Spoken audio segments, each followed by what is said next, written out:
Bienvenue sur Instant Sleep. Aujourd'hui, plongeons-nous dans les profondeurs fascinantes de l'univers, guidés par l'analyse éclairante du célèbre astrophysicien Hubert Reeves.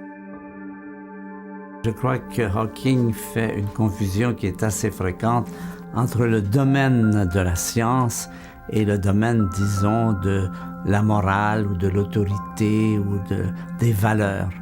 La science peut nous dire comment ça marche dans l'univers, mais elle ne peut pas nous dire l'interprétation des faits qu'on observe, c'est-à-dire qu'est-ce que ça signifie. Est-ce que le fait qu'on ait trouvé que l'histoire du Big Bang dit quelque chose par rapport à la possibilité d'un grand organisateur qui serait derrière tout cela? Moi, je préfère la phrase de Galilée qui disait aux Dominicains qui lui interdisait de dire que la Terre n'est pas le centre du monde. Galilée répondait: « Votre rôle à vous, c'est de nous dire comment on va au ciel, donc c'est une question morale, comment vivre, tout cela, et laissez-nous vous dire comment va le ciel. » Donc il faut faire cette distinction, et quand on fait cette distinction, on comprend que la science ne peut absolument pas nous dire si Dieu existe ou s'il n'existe pas. Ce n'est pas son domaine de potentiel, d'activité, ce sont deux questions tout à fait distinctes qu'il confond joyeusement. Une déclaration audacieuse de Reeves sur la prétendue confusion entre science et morale par Stephen Hawking. Dans cette vidéo, nous explorerons cette idée intrigante et plongerons dans la question fondamentale qui a captivé les esprits depuis des siècles. Le cosmos est-il le fruit du hasard ou le résultat d'une main divine?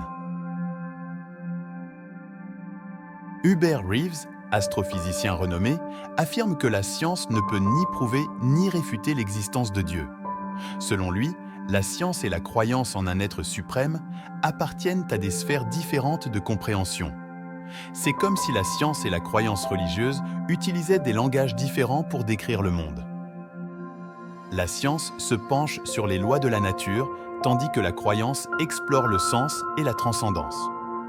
D'un autre côté, Stephen Hawking, le célèbre physicien théoricien, explore indirectement l'idée de Dieu à travers les mystères de l'univers. Hawking, malgré son athéisme, a consacré une grande partie de sa vie à comprendre les lois fondamentales qui régissent notre cosmos. En d'autres termes, alors que Reeves sépare la science et la spiritualité, Hawking, d'une certaine manière, cherche à décoder les indices de l'existence de Dieu dans les rouages même de l'univers. La science ne peut pas prouver l'existence de Dieu, mais elle ne peut pas non plus la réfuter. C'est simplement en dehors de sa portée. Ainsi, nos deux scientifiques ont des approches différentes.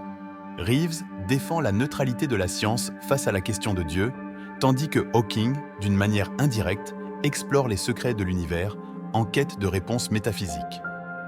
Moi, personnellement, j'aurais tendance à rejoindre Stephen Hawking et à penser qu'une réponse peut être trouvée dans les confins de l'univers. Cependant, cela demande d'avoir le bon prisme de compréhension de cet univers infiniment complexe. Dites-moi ce que vous en pensez dans les commentaires. Êtes-vous plutôt Team Hubert Reeves ou, comme moi, plus proche de Stephen Hawking? Je suis curieux de connaître votre point de vue, alors n'hésitez pas à argumenter. Maintenant que nous avons compris la divergence d'opinion entre Reeves et Hawking, plongeons dans la question fondamentale du hasard dans l'univers.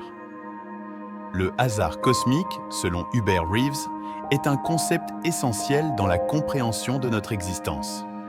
Les événements aléatoires jouent un rôle clé dans la formation et l'évolution de notre univers. Pensez à la naissance d'une étoile, par exemple.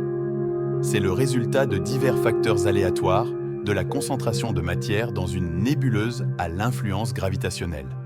Et ce n'est pas seulement au niveau cosmique. Même sur notre planète, le hasard a joué un rôle crucial dans la formation de la vie. Les mutations génétiques, qui sont à la base de l'évolution, sont souvent le produit du hasard. En somme, le hasard semble être tissé dans la trame même de notre réalité, de l'infiniment grand à l'infiniment petit. Plongeons maintenant dans la vision de Stephen Hawking sur la place de Dieu dans l'univers. Alors que Hubert Reeves défend la neutralité de la science, Hawking, lui, explore indirectement la question de la transcendance à travers les mystères cosmiques. Selon Hawking, notre quête de comprendre l'univers est, en soi, une recherche spirituelle. Il s'est aventuré dans les confins de l'espace-temps pour déchiffrer les lois fondamentales qui gouvernent notre cosmos en vain. La question de savoir pourquoi l'univers existe doit être la question ultime, la plus profonde que nous puissions poser. À ce sujet, je comptais réaliser une vidéo entièrement dédiée à cette question pour découvrir vos théories, qu'elles soient folles ou réalistes, sur cette question. Partagez également vos avis et interrogations dans les commentaires si cela vous intéresse.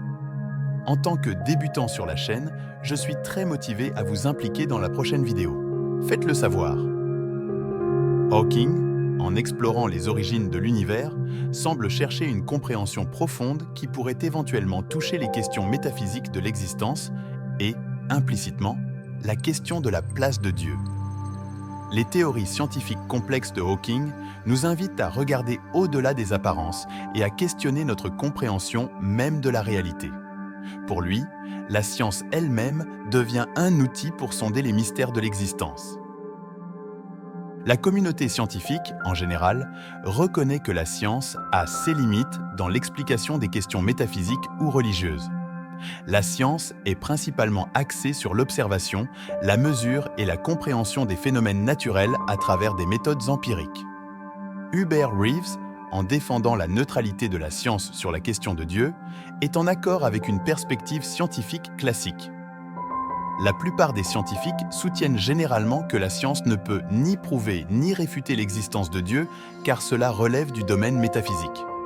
Stephen Hawking, bien que n'ayant pas affirmé l'existence de Dieu dans ses travaux scientifiques, a parfois exprimé des idées philosophiques qui suscitent des questions métaphysiques.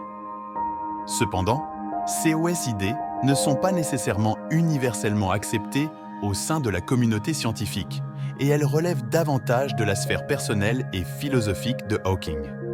Il est clair que le débat entre Hubert Reeves et Stephen Hawking reste une énigme captivante. La science nous éclaire sur les lois de la nature, mais la quête spirituelle persiste dans les recoins les plus sombres de l'esprit humain.